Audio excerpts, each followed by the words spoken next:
With the rapid evolution of the COVID-19 pandemic and its complications such as acute respiratory distress syndrome, an increasing number of patients are being admitted to the intensive care unit. Patients who have COVID-19 are treated in a prone position because this improves ventilation and oxygenation. The problem is when they're in a prone position, they're usually in that position for prolonged periods, sometimes over 12 hours. This can cause complications such as pressure injuries, which is the most common complication. Patients may develop pressure injuries on their forehead, their chins, their chest, their knees.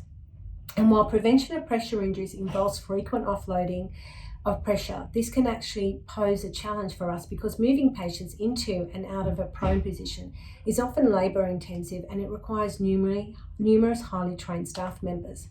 So we developed a protocol which includes microshifts, an appropriate mattress, and proning packs with prophylactic dressings. We chose Mepilex Border Flex dressings because these have the most rigorous studies and they have been demonstrated to reduce tissue deformations. So our packs are made up for each prone positioning event that occurred. The packs include quick instructions in dot point forms of how and where to apply the dressings and a quick picture showing the anatomical placements of these dressings, as you can see here. And this is what the pack looks like.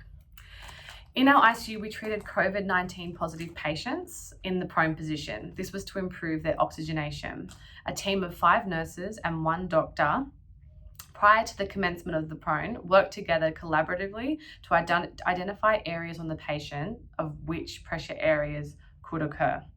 Before conducting this prone maneuver, we applied the Mepilex Border Flex dressings to these areas that we identified.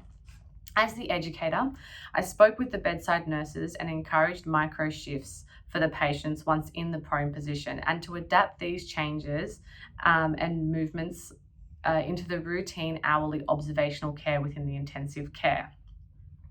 This proved to be a successful outcome as none of our patients in the COVID-19 pandemic acquired any pressure injuries whilst in the prone positions for prolonged periods above 12 hours.